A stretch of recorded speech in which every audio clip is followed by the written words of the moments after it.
সাধারণত আমরা কি জানি যে বিড়াল ঘরে থাকে বা ওর একটা কেজ আছে এখানে থাকতে পারে, তাছাড়াও ওর একটা বড় বেড আছে সেখানেও থাকতে পারে, কিন্তু না, ও এখন থাকে হচ্ছে, আগে তো দেখেছি আমরা যে ফ্রিজের ওপরে থাকে, ঠিক আছে সেটাও মানা যায়, আলনার ওপর মানা যায়, কিন্তু বাবুর এখন নতুন ইচ্ছে হয়েছে, সে এখন এই বড় পাহাড়ের চূড়ায় উঠেছে।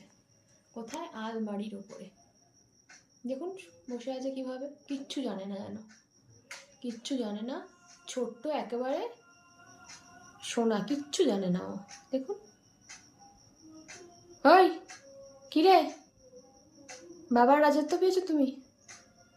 হ্যাঁ, কি রে? কিচ্ছু জানে না ও, একদম নিষ্পাপ শিশু, কিচ্ছু জানে না, গালের মধ্যে কোথা থেকে সিঁদুর লাগিয়ে বসে আছে, টুকটুক করে লেজ নাড়াচ্ছে।